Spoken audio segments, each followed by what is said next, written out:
네, 안녕하세요. 이대 서울병원 순환기내과에 근무하는 편옥범입니다.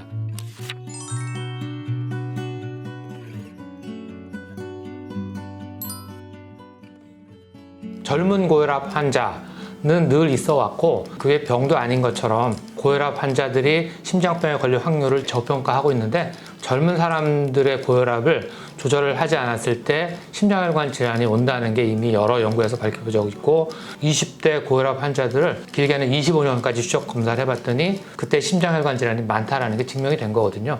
앞으로 3, 40년을 늘 심장병의 악화 또는 중풍, 갑자기 사망하는 급성 심장사의 위험성을 안고 살아야 되는 겁니다. 우리가 관상동맥 질환의 위험인자 그러면 고혈압, 당뇨, 흡연, 그다음 고지혈증 이렇게 쉽게 얘기할 수 있을 텐데요. 그 중에 고혈압이 가장 강력한 위험인자라고 이미 알려져 있고요. 혈관은 항상 그런 동맥경화를 예방하려고 하는 그런 기전이 있어요. 그것이 이제 내피세포라고 하는 것이 있는데 그런 내피세포의 기능이 고혈압 환자에서 떨어집니다. 많은 물질들이 혈관을 공격하는 거죠. 콜레스테롤도 될 수가 있고 단백질도 될 수가 여러 가지 물질들이 있습니다.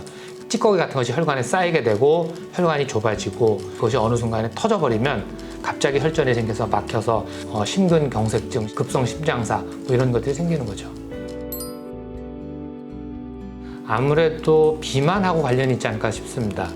요즘 젊은 사람들이 많이 나가지도 않고 또 최근에 운동을 잘하게 돼 있는 그런 상황은 아니죠. 미세먼지도 많고 또 스트레스도 많고 일도 많고 공해도 상당히 문제가 됩니다. 그래서 이런 모든 상황들이 운동을 적게 하고 비만이 많아지고 비만이 되면 그 여러 가지 혈압을 올리는 물질들이 많이 나옵니다. 되게 교감신경도 항진되어 있고 혈관의 건강을 유지시키는 그런 여러 물질들이 적게 나오는 거죠. 뭐 아디포넥틴 같은 그런 것들인데 혈관의 건강 상태가 나빠지는 겁니다. 고혈압 약을 먹으라 그러면 대뜸 이제 거부감이 있습니다. 젊은 사람들은 괜찮으니까 안 먹어도 된다.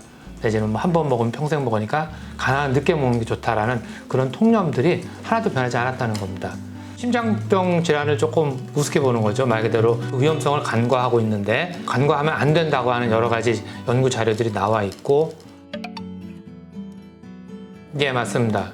180인 사람이 운동을 열심히 했을 때 170에서 175밖에 되지 않는 겁니다. 충분치 않죠. 그러니까 이제 그런 사람에게만 우리가 고혈압 약을 권하는 거거든요.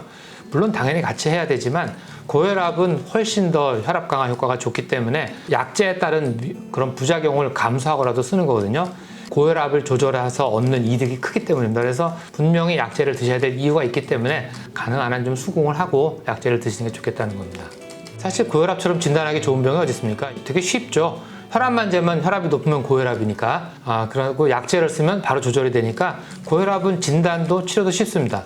하지만 얼마나 그 환자들을 꾸준하게 잘 치료하게 하는가 이런 것도 판단하는 게 상당히 중요합니다. 고혈압은 이 조절하는 동안에 그 효과가 유지가 됩니다. 즉 심장병 예방 효과가 있습니다. 늘 컨트롤을 해서 낮게 유지하는 상태가 오래 유지될수록 심장병이 예방되는 거거든요. 자, 쉽게 얘기하면 약간 탄력성 있는 펌프라고 보시면 됩니다. 만약에 혈관의 압력이 120이면 이거는 130, 40만 짜주면 그 정도 압력으로만 짜주면 피가 나가겠죠. 근데 만약에 혈관의 압력이 200이라고 하면 이 심장은 220, 240의 압력으로 짜야 됩니다. 이 심장 내 압력이 점점 올라가 있다고 봐야 되죠. 나중에는 늘어져서 수축 기능을 잘 못하는 심부전이 오게 되는 겁니다. 또 한 가지는 관상동맥이라고 하는 곳에 동맥경화가 오기 때문에 심장은 평생 하루에도 10만 번 뛰는 기관이거든요.